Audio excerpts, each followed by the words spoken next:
Hi everyone. இந்த வீடியோல 12th standard physics 5 mark series நம்ம ஸ்டார்ட் பண்ண போறோம். அதாவது ஒரு 63 क्वेश्चन நான் கொடுத்திருந்தேன் கரெக்ட்டா. அந்த 63 படிச்சா 4 ல இருந்து 5 5 மார்க் உங்களால கண்டிப்பா எழுத முடியும். 20 ல இருந்து 25 மார்க் நம்மளால கண்டிப்பா எடுக்க முடியும்னு சொல்லிருக்கேன். அந்த 20 to 25 மார்க் 63 நாள் நம்ம என்ன செஞ்சிரலாம் படிச்சு எடுத்துறலாம். அப்போ நீங்க தனியா படிக்க வேணாம். என் கூட சேர்ந்து டெய்லி ஒரு 5 மார்க். இப்போ நான் வந்து ஒரு 5 மார்க் 15 நிமிஷத்துக்குள்ள நான் முடிக்க ட்ரை பண்றேன். 10 to 15 minutes. இந்த லெக்சர் இந்த வீடியோஸை பார்த்துட்டு அப்படியே ஒரு வாட்டி படிச்சு எழுதி பார்த்துட்டீங்கன்னா ஒரு 5 மார்க் ஒரு நாளைக்கு நீங்க படிச்சிரலாம். இதே மாதிரி 63 நாள்ல நீங்க என்ன செஞ்சிர முடியும் 63 5 மார்க் படிக்க முடியும். சோ நீங்க கொடுக்கிற சப்போர்ட்ல தான் நெக்ஸ்ட் வீடியோஸ் வரும். So please all like this video and புரிஞ்சுச்சுனா கமெண்ட் பண்ணுங்க so that எனக்கும் அது வந்து கொஞ்சம் நல்லா இருக்கும். சரி நம்ம நடத்துறது புரியுது அப்படிங்கிறது. அதனால நான் இன்னும் நல்லா எஃபோர்ட் போட்டு நடத்தணும்னு நினைப்பேன். சரியா? இன்னைக்கு क्वेश्चन நம்பர் 1 இது இன்ட்ரோங்கறனால தான் ஒரு நிமிஷம் எக்ஸ்ட்ரா பேசியிருக்கேன். அடுத்த வீடியோல வந்து நம்ம டைரக்ட்டா ஸ்டார்ட் பண்ணிடலாம். சரியா? So question number 1 என்னது electric field at a dipole due to axial line. சரியா? electric field due to dipole at axial line. ஒரு டைபோல்னால electric field கிரியேட் ஆகுது at an axial line. So அதை பற்றி தான் என்ன செய்ய போகிறோம் படிக்க போகிறோம். ஸோ இதில் ரெண்டு விஷயங்கள் நீங்கள் தெரிஞ்சுக்கணும். டைபோல்னா என்ன, ஆக்சியல் லைன்னா என்னன்னு தெரிஞ்சுக்கணும். ஸோ இதனால தான் என்ன செய்யுது எலக்ட்ரிக் ஃபீல்டு கிரியேட் ஆகுதுன்னு சொல்கிறாங்க. ஸோ ஃபஸ்ட்டு டைபோல் அப்படின்னா two equal and opposite charges, two equal and opposite charges separated by some distance. இதான் டைபோல்க்கான டெஃபினிஷன். அதாவது என்ன சொல்கிறாங்க, ரெண்டு ஈக்குவல் அண்ட் ஆப்போசிட் சார்ஜ் எடுத்துக்கணும். ஃபார் எக்ஸாம்பிள் க்யூன்னு ஒரு ஈக்குவலான சார்ஜையும் ஆப்போசிட் ப்ளஸ் க்யூ மைனஸ் க்யூன்னு ஒரு சார்ஜை நான் எடுத்துக்கிறேன். அதாவது பாருங்கள் ப்ளஸ் க்யூ மைனஸ் க்யூங்கிறது ஈக்குவலான சார்ஜு, ப்ளஸ்ஸு மைனஸுங்கிறது ஆப்போசிட். அப்போ இது வந்து ரெண்டு ஈக்குவல் அண்ட் ஆப்போசிட் சார்ஜஸ். இது ரெண்டுக்கும் நடுவில் சம் டிஸ்டன்ஸ் இருந்துச்சு அப்படின்னா இதை தான் நம்ம டைபோல்னு சொல்கிறோம். ஸோ டைபோல்னால் என்னது நான் இங்கே வரைஞ்சா உங்களுக்கு புரியும். ஸோ டைபோல் அப்படிங்கிறது இட் இஸ் ஃபார் எக்ஸாம்பிள் இங்கே மைனஸ் க்யூ இருக்குது, இங்கே வந்து ப்ளஸ் க்யூ இருக்குன்னு வச்சுக்கோங்க. இதுதான் டைபோல். அதாவது இங்கே பாருங்கள் இங்கேயும் க்யூ ஈக்குவல் சார்ஜஸ், தென் இங்கே மைனஸ் இங்கே ப்ளஸ் ஆப்போசிட் சார்ஜஸ். அப்போது இது ரெண்டு ஈக்குவல் அண்ட் ஆப்போசிட் சார்ஜஸ். இந்த ரெண்டு சார்ஜுக்கு நடுவில் சம் டிஸ்டன்ஸ் இருக்குது. இதை தான் நம்ம டைபோல் அப்படின்னு சொல்கிறோம். சரியா? இப்போ இந்த டைபோல்லேருந்து ஒரு லைனை நான் எக்ஸ்டெண்ட் பண்ணுறேன். இந்த சைடு நான் ஒரு லைன் எக்ஸ்டெண்ட் பண்ணால் இதை தான் நம்ம ஆக்சியல் லைன் சொல்கிறோம். ஏன்னா ஒரே ஆக்சிஸில் இருக்கா, எக்ஸ் ஆக்சிஸ்ங்கிற ஒரே ஆக்சிஸில் இருக்குது. இது வந்து ஒரே ஆக்சிஸில் இருக்கிறதுனால இதை நம்ம ஆக்சியல் லைன்னு சொல்கிறோம். இதில் நான் ஒரு பாயிண்ட் எடுத்துக்க போகிறேன். ஒரு பாயிண்ட் நான் இங்கே வந்து சீன் எடுத்துக்கிறேன். சரியா? இங்கே சீன் எடுத்துக்கிறேன். ஸோ இதில் இங்கே கிரியேட் ஆகிற எலக்ட்ரிக் ஃபீல்டு வந்து இ மைனஸ், இந்த சைடு கிரியேட் ஆகிற எலக்ட்ரிக் ஃபீல்டு வந்து இ ப்ளஸ். பிகாஸ் இங்கே மைனஸ் இருக்குல்ல, ஸோ இந்த டைரக்ஷனில் மைனஸ் எலக்ட்ரிக் ஃபீல்டு இருக்கும். அதே இது இங்கே ப்ளஸ் இருக்கிறனால இந்த டைரக்ஷனில் எனக்கு வந்து இ ப்ளஸ் பாசிட்டிவ் எலக்ட்ரிக் ஃபீல்டு இருக்க போகுது. சரியா? தென் இந்த டைபோலுக்கு நடுவில், அதாவது இந்த ப்ளஸ் க்யூக்கும் மைனஸ் க்யூக்கும் நடுவில் இருக்க இந்த பாயிண்ட்டை நான் ஓன்னு வச்சுக்க போகிறேன். ஸோ லெட் மீ டேக் ஓ. இப்போது இங்கே இருக்க டிஸ்டன்ஸை நான் ஏன்னு சொல்ல போகிறேன், இதுக்கு நடுவில் இருக்க டிஸ்டன்ஸை ஏன்னு சொல்ல போகிறேன். அதாவது இந்த மைனஸ் க்யூலேருந்து ஓ வரைக்கும் இருக்க டிஸ்டன்ஸை ஏன்னு சொல்ல போகிறேன். அதே மாதிரி இந்த ஓலேருந்து ப்ளஸ் க்யூ வரைக்கும் இருக்க டிஸ்டன்ஸை ஏன்னு சொல்ல போகிறேன். நெக்ஸ்ட் இன்னும் ஒரு முக்கியமான விஷயம் நீங்கள் என்ன இங்கே எடுத்துக்கணும் அப்படின்னா, இந்த ஓலேருந்து இந்த சி வரைக்கும் இருக்கிற இந்த டிஸ்டன்ஸை நான் ஆர்னு வச்சுக்க போகிறேன். சரியா? அப்போ நீங்கள் எழுதும் போது ஓன் வேர்ட்ஸில் எழுதிடலாம். Consider an electric dipole at an axial line where the distance between the C and O is என்னது R அப்படின்னு எழுதுனீங்கனாலே போதுமானது. First theory. அதுக்கப்புறமா என்ன எழுதலாம் இதில், the electric field E minus and E vectors are என்னது produced. அவ்வளோதான். நம்ம ஓன் வேர்ட்ஸ் நம்மளுக்கு என்ன புரியுதோ அதை எழுதுனீங்கனாலே போதுமானது தியரி. சரியா? சரி, ஓ இஸ் த மிட் பாயிண்ட். அந்த வேர்டு நீங்கள் சேர்த்து எழுதிக்கலாம். ஏன்னா இது ரெண்டுக்கும் நடுவில் மிட் பாயிண்ட்டாக இருக்குது ஓ. சரியா? இந்த டயக்ராம் புரிஞ்சா எப்படி போட்டிருக்கோன்னு. ஓகே, இப்போ நம்ம என்ன எழுத போகிறோம் அப்படின்னா electric field at C due to எதனால் பார்க்க போகிறோம், ப்ளஸ் க்யூ. அதாவது இந்த ப்ளஸ் க்யூங்கிற சார்ஜ்னால இந்த சியில் என்ன எலக்ட்ரிக் ஃபீல்டு ப்ரொடியூஸ் ஆகுது அதை தான் நான் இப்போ எழுத போகிறேன். அது என்ன எலக்ட்ரிக் ஃபீல்டு ப்ரொடியூஸ் ஆகும், இ ப்ளஸ் வெக்டார். ஏன்? பிகாஸ் ப்ளஸ் க்யூனால் ப்ரொடியூஸ் ஆகிற எலக்ட்ரிக் ஃபீல்டு இ ப்ளஸ், அதனால தான் நீங்கள் இ ப்ளஸ்னு போட்டிருக்கேன். ஸோ எலக்ட்ரிக் ஃபீல்டுக்கு ஒரு ஃபார்முலா இருக்குது. அந்த ஃபார்முலா தெரிஞ்சுக்கோங்க. கூலும்ஸ் லா பிரகாரம் எலக்ட்ரிக் ஃபீல்டோட ஃபார்முலா 1/4πε0 Q/r². இதுதான் எலக்ட்ரிக் ஃபீல்டோட ஃபார்முலா கூலும்ஸ் லா பிரகாரம். அதுதான் நான் எழுத போகிறேன். 1/4πε0 Q/r².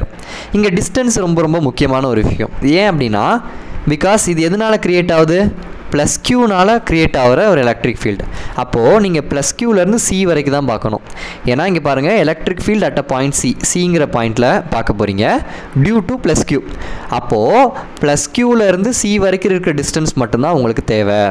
அந்த டிஸ்டன்ஸை தான் நீங்கள் என்ன செய்யணும், இந்த டினாமினேட்டரில் போடணும். எதுலேருந்து ப்ளஸ் க்யூலேருந்து சி வரைக்கும் இருக்க டிஸ்டன்ஸ், இந்த டிஸ்டன்ஸ் தேவை. Let me choose some other colour so that உங்களுக்கு நல்லா புரியும். இந்த டிஸ்டன்ஸ் எனக்கு வேணும்ப்பா, இந்த டிஸ்டன்ஸ் எனக்கு வேணும்.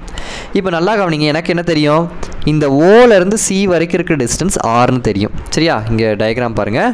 இந்த ஓலேருந்து சி வரைக்கும் இருக்கிற இந்த டோட்டல் டிஸ்டன்ஸ் எனக்கு ஆர்னு தெரியும். சரியா, தென் இந்த ஓலேருந்து ப்ளஸ் க்யூ வரைக்கும் இருக்கிற இந்த டிஸ்டன்ஸ் ஏன்னு தெரியும். சரியா, அப்போ நல்லா கவனிங்க, இது ஃபுல்லாக ஆர், இது ஏன்னா இந்த டிஸ்டன்ஸ் என்னவா இருக்கும் அப்படிங்கிறது நம்மளுக்கு தெரியணும். அதாவது இந்த டோட்டல் ஆரில் இந்த ஏவை கழிச்சிட்டிங்கன்னா இந்த டிஸ்டன்ஸ் கிடச்சிருமா, நம்மளுக்கு தேவையான இந்த டிஸ்டன்ஸ் கிடச்சிருமா? நல்லா பாருங்கள், ஒரு நிமிஷம் இன்னும் நல்லா உங்களுக்கு நான் சொல்கிறேன். அதாவது இந்த ஓலேருந்து இந்த சி வரைக்கும் இருக்கிற இந்த டோட்டல் டிஸ்டன்ஸ் ஆரில் இந்த சின்ன டிஸ்டன்ஸ் ஏவை நான் கழிச்சிட்டேன் அப்படின்னா எனக்கு இந்த டிஸ்டன்ஸ் கிடச்சிருமா? ஏன்னா நல்லா கவனிங்க, இந்த டிஸ்டன்ஸும் சேர்ந்தது தான் இந்த ஆர். கரெக்டாக? ஏன்னா இந்த டிஸ்டன்ஸும் சேர்ந்தது தான் இந்த ஆறு. இப்போ எனக்கு என்ன தேவை, இந்த டிஸ்டன்ஸ் மட்டும்தான் தேவை. கரெக்டாக? அப்போது நான் இந்த டோட்டலில் இந்த ஏவை கழிச்சிட்டேன்னா எனக்கு இந்த டிஸ்டன்ஸ் கிடச்சிரும். கரெக்டாக? அப்போது ஆர் மைனஸ் ஏ அதுதான் இதோட டிஸ்டன்ஸ். ஏன்னா இது ஆர் மைனஸ் ஏவாக இருந்தால் தான் இந்த minus A plus A cancel எனக்கு என்ன வரும், டோட்டல் ஆர்னு கிடைக்கும். அப்போ இந்த டோட்டல் ஆரில் ஏவை கழிச்சிட்டிங்கன்னா ஆர் மைனஸ் ஏ தான் இதோட டிஸ்டன்ஸ். சரியா? ஓகே, ஸோ அப்போ நான் டினாமினேட்டரில் ஆர் மைனஸ் ஏ தான் ஹோல் ஸ்கொயர்னு போட்டுக்கிறேன். இங்கே பி கேப் போட போகிறோம், பிகாஸ் இங்கே ஒரு டைப்போல் மூமெண்ட் வெக்டார் இருக்கும், பி வெக்டார் இந்த டைரக்ஷனில். ஸோ அதோட யூனிட் வெக்டார் பி கேப் நம்ம யூஸ் பண்ணணும். இதே மாதிரி நான் என்ன பண்ண போகிறேன், electric field due to minus q கண்டுபிடிக்க போகிறேன். Electric field due to minus q. இது வந்து ஃபஸ்ட்டு கண்டுபிடிச்சது electric field due to plus q. இப்போ செகண்ட் எழுத போகிறது electric field due to minus q. அப்போ மைனஸ் க்யூ அப்படின்னா E minus vector. So minus க்யூனால electric field வந்து -1/4πε0 க்யூ பை இந்த இடத்துல என்ன வரப்போகுது நல்லா பாருங்கள். இப்போ மைனஸ் க்யூங்கிறனால நான் எதுலேருந்து எடுக்கணும், இந்த மைனஸ் க்யூலேருந்து இந்த சி வரைக்கும் இருக்கிற இந்த டோட்டல் டிஸ்டன்ஸ் எனக்கு வேணும். அப்போ நல்லா கவனிங்க, இந்த மைனஸ் க்யூலேருந்து சி வரைக்கும் இருக்க டிஸ்டன்ஸ், இந்த மைனஸ் க்யூலேருந்து சி வரைக்கும் இருக்கிற டிஸ்டன்ஸை என்ன பண்ணலாம், இந்த ஆரையும் இந்த ஏவையும் டோட்டலாக கூட்டினேனா. கரெக்டாக? இதுலேருந்து இது வரைக்கும் ஒரு டிஸ்டன்ஸ் ஏன் இருக்குது, இதுலேருந்து இது வரைக்கும் ஆறுங்கிற டிஸ்டன்ஸ் இருக்குது. இப்போ இந்த ரெண்டையும் ஆட் பண்ணால் எனக்கு என்ன செஞ்சிடும், இந்த க்யூலேருந்து சி வரைக்கும் இருக்க டிஸ்டன்ஸ் கிடச்சிரும். கரெக்டாக? இதுலேருந்து இது வரைக்கும் ஏ, இதுலேருந்து இது வரைக்கும் ஆர். இப்போ ரெண்டையும் ஆட் பண்ணால் எனக்கு என்ன கிடச்சிரும், க்யூலேருந்து சி வரைக்கும் டிஸ்டன்ஸ் கிடச்சிரும். அப்போ r plus a the whole square, r plus a the whole square. சரியா? ரொம்ப ஸ்லோவாக போகிற மாதிரி இருந்தால் 2x வச்சு நீங்கள் பார்த்துக்கலாம், ஒன்றும் பிரச்சனை இல்லை. இப்போ ரெண்டு எலக்ட்ரிக் ஃபீல்ட் கண்டுபிடிச்சாச்சு. இதில் ஒரு விஷயம் நீங்கள் என்ன புரிஞ்சுக்கணும்னா, இந்த இ ப்ளஸ் இருக்குது பார்த்தீங்களா, இந்த இ ப்ளஸோட எலக்ட்ரிக் ஃபீல்ட் தான் ரொம்ப ஸ்ட்ராங்காக இருக்கும். பிகாஸ் இந்த இ ப்ளஸ் எதனால் ப்ரொடியூஸ் ஆகுது, ப்ளஸ் க்யூனால் ப்ரொடியூஸ் ஆகுது. இந்த ப்ளஸ் க்யூ தான் நம்மளுக்கு சிக்கு பக்கத்தில் இருக்கிறனால இந்த ப்ளஸ் க்யூனால் ப்ரொடியூஸ் ஆகிற இ ப்ளஸ் வெக்டார் தான், அந்த எலக்ட்ரிக் ஃபீல்டு தான் ரொம்ப ரொம்ப ஸ்ட்ராங்காக இருக்குங்கிறத நம்ம புரிஞ்சுக்கணும்.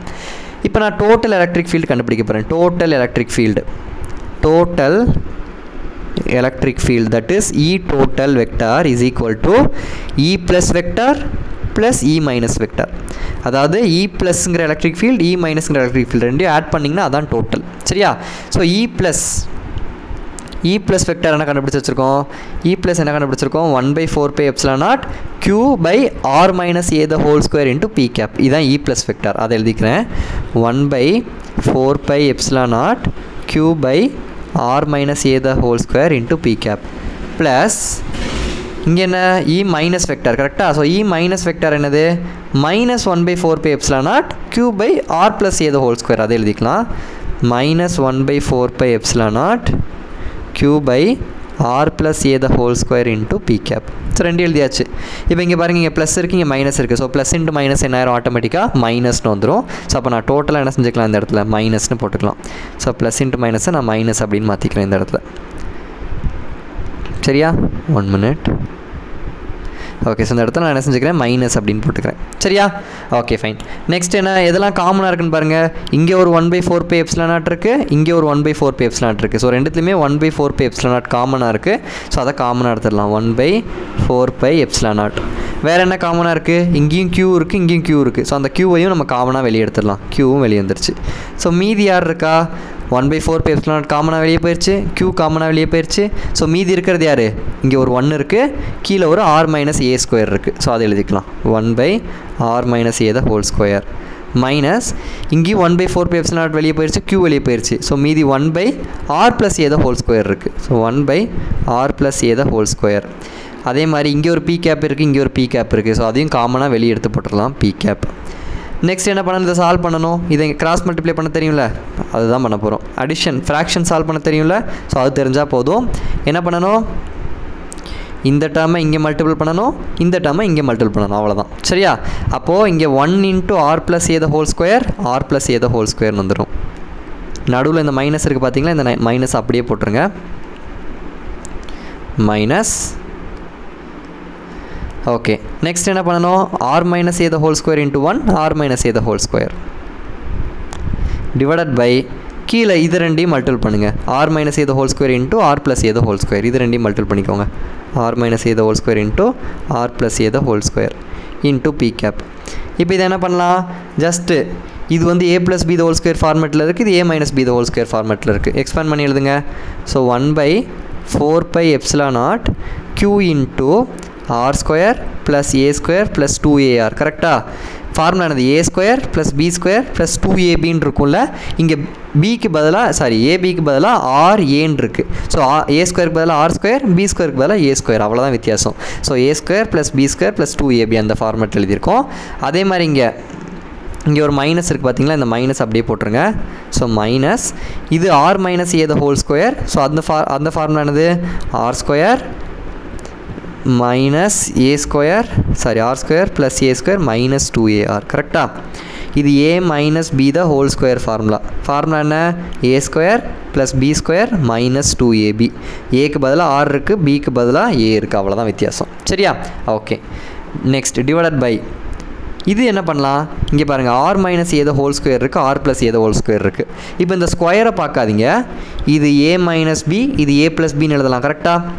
அதாவது r - a நான் a - bன்னு எழுதலாம், r + a a + bன்னு எழுதலாம். So a - b × a + b formula என்னது, a square minus b square. So ஏங்கிற இடத்துல r இருக்குது, பிங்கிற இடத்துல a இருக்குது. ஸோ அப்போ a ஸ்கொயர் மைனஸ் b ஸ்கொயருக்கு பதிலாக r ஸ்கொயர் மைனஸ் a ஸ்கொயர்னு இருப்பது. கரெக்டாக?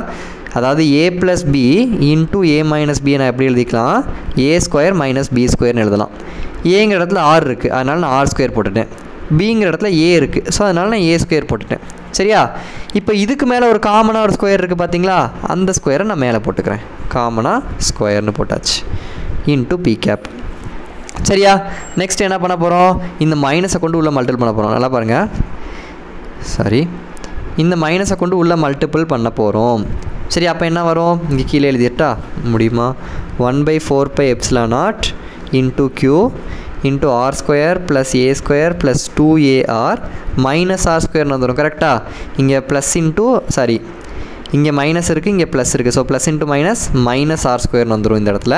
நெக்ஸ்ட்டு இங்கேயும் மைனஸ், இங்கே plus. So plus into minus again minus தான் வரப்போகுது. So minus a square. Next இங்கே மைனஸ், இங்கேயும் minus. So minus into minus plus வரும். So plus 2ar divided by r square minus a square the whole square into p cap. இப்போ இங்கே என்னெல்லாம் cancel ஆகும், plus r square minus r square cancel ஆயிரும், plus a square minus a square cancel ஆயிரும். So அதெல்லாம் cancel பண்ணிடலாம். Plus r square plus a square minus r square minus a square. So மீதி இருக்கிறது யார், இங்கே ஒரு 2ar, இங்கே ஒரு 2ar. ஸோ 2 + 2 என்ன வந்துடும், 4arன்னு வந்துடும். ஸோ அதுதான் மேலே இருக்குது.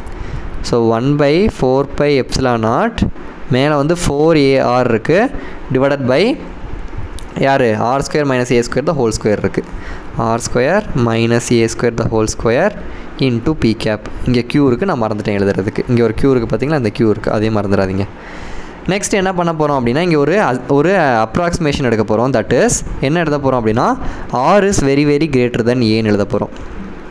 r is very very greater than ஏன்னு எழுத போகிறோம். அதாவது நல்லா பாருங்கள், இந்த ஆறுங்கிற இந்த டிஸ்டன்ஸ் ஏங்கிறது இவ்வளோ சின்னதாக இருக்குது, பட் ஆர் பாருங்கள் எவ்வளோ பெருசாக இருக்குது. ஸோ அப்போ இந்த ஆறுங்கிற டிஸ்டன்ஸ் வந்து ஏவை விட என்னது ரொம்ப ரொம்ப பெருசு இந்த ஆர். அப்போ அதனால் நான் என்ன செஞ்சுக்கிறேன், R is very very greater தான் ஏன்னு எழுதிக்கிறேன். அப்போ ஏ வந்து ரொம்ப ரொம்ப சின்னதுங்கிறனால நான் என்ன செய்ய போகிறேன், டினாமினேட்டரில் இந்த ஏ வந்து நான் என்ன செஞ்சிடறேன், வெளியே அடிச்சு பற்றிடுறேன். ஏன்னா சின்னதில்லை, ஸோ அதை வெளியே அனுப்பிடுங்க. அப்போ மீதி யார் இருப்பா, இ total is equal to 1/4 by epsilon naught 4ar divided by r square the whole square into p cap. கரெக்டாக என்ன பண்ணியிருக்கோம், நான் இங்கே சொல்லிட்டேன் a வந்து ரொம்ப ரொம்ப சின்னது, அதனால் இந்த ஏவை ரிமூவ் பண்ணிடுங்க. இந்த a ஸ்கொயர் ரிமூவ் பண்ணிட்டீங்கன்னா மீதி யார் இருப்பா, இங்கே r ஸ்கொயர் இருக்குது, வெளியே ஒரு ஸ்கொயர் இருக்குது. ஸோ அப்போ r square the whole square வந்துடும். சரியா, இப்போ பாருங்கள் r square the whole square என்ன வரும், இங்கே ஒரு ஸ்கொயர் இருக்குது, இங்கே ஒரு ஸ்கொயர் இருக்குது. ஸோ 2 into 2 4ன்னு வந்துடும், r பவர் 4ன்னு வந்துடும். கரெக்டாக, அப்போ 1/4 pi epsilon naught 4ar by r power 4 into p cap. கரெக்டாக, இங்கே பாருங்கள், இங்கே ஒரு r, இங்கே ஒரு r கேன்சல் ஆயிரும். கரெக்டாக, இங்கே r பவர் 4னா 4 r இருக்குது. ஸோ அதில் ஒரு r கேன்சல் ஆயிரும். ஸோ மீதி 3 r இருக்கும், இங்கே ஒரு r கேன்சல் ஆயிரும். ஸோ அப்போ 4a divided by r cube வந்துடும். ஸோ அப்போ 1/4 pi epsilon naught 4a divided by r cube வந்துடும். ஏன்னா இங்கே ஒரு r கேன்சல் ஆயிடுச்சு, இங்கே ஒரு r கேன்சல் ஆயிடுச்சு. Into p cap. ஸோ க்யூவை மறந்தாச்சு, க்யூ அப்படியே இருக்குது, அதை மறந்துடாதீங்க. சரியா, நெக்ஸ்ட் என்ன பண்ண போகிறேன்னா, இப்போ 1/4 pi epsilon naught நான் என்ன எழுத போகிறேன், 2 into 2aq p cap by r cube எழுதிக்க போகிறேன். எழுதலாமா இதை? நல்லா பாருங்கள், 4 தான் நான் என்ன செஞ்சுருக்கேன், 2 into 2ன்னு எழுதியிருக்கேன். 2 2s are 4. நெக்ஸ்ட் இந்த க்யூவை உள்ளே கொண்டு வந்துட்டேன், இந்த ஏவை உள்ளே கொண்டு வந்துட்டேன், இந்த பி கேப் எல்லாத்தையும் உள்ளே கொண்டு வந்தாச்சு. இந்த 2aq p cap அப்படிங்கிறது என்னென்னா, it is a p vector, அதாவது dipole moment vector. 2aq p cap இதை வந்து நம்ம என்ன சொல்லலாம், இட் இஸ் ஈக்குவல் டு இந்த ஹோல் டேர்ம் எதுக்கு ஈக்குவலாக இருக்குமா, p வெக்டாருக்கு ஈக்குவலாக இருக்கும். அப்போ ஃபைனல் ஆன்சர் என்ன வரும், E total vector is equal to 1/4 pi epsilon naught 2p vector by r cube வரும். கரெக்டாக, இந்த 2 அப்படியே போட்டுட்டோம், இந்த p வெக்டார் இங்கே அப்படியே போட்டாச்சு. So 2p vector by r cube. So இதான் வந்து உங்களுக்கு கிடச்சிருக்க ஃபைனல், இதான் நம்மளுக்கு கிடச்சிருக்க ஃபைனல் ஆன்சர். சரியா, so let me put a box to that, so that அது உங்களுக்கு நல்லா புரிஞ்சிடும். சரியா, ஸோ இவ்வளோ தான், ரொம்ப ரொம்ப சிம்பிள். ஸோ ஃபஸ்ட்டு டயக்ராம் படிச்சுக்கோங்க, இ ப்ளஸ் இ மைனஸ் எழுதிருங்க. தென் டோட்டல் இ ப்ளஸையும் இ மைனஸையும் ஆட் பண்ண போகிறீங்க. ஸோ அந்த ஆட் பண்ணும்போது கொஞ்சம் மேத்தமெட்டிக்கல் ஸ்டெப்ஸ் வருது, ஒரு வாட்டி நல்லா பார்த்தீங்கன்னா உங்களுக்கு புரிஞ்சிடும். ஸோ இது 17 minutes ஆயிடுச்சு, 15ல் முடிக்கணும்னு நினச்சேன். நெக்ஸ்ட் அப்கமிங் வீடியோஸை நம்ம ஷார்ட்டாக முடிக்க ட்ரை பண்ணலாம். ஸோ ஸ்டடி அண்ட் ரைட் படித்து முடிச்சிட்டிங்கன்னா கம்ப்ளீட்டானு கீழே போடுங்க. ஸோ எத்தனை பேர் ஃபாலோ பண்ணுறீங்களோ அதுக்கேற்ற மாதிரி தான் நம்ம வீடியோஸ் கொடுப்போம் இனிமேல். ஸோ எல்லாருமே ஃபாலோ பண்ணணும் அப்படிங்கிறதுக்காண்டி தான். சரியா, ஸோ நெக்ஸ்ட் வீடியோவில் மீட் பண்ணலாம். Next question. தேங்க்யூ.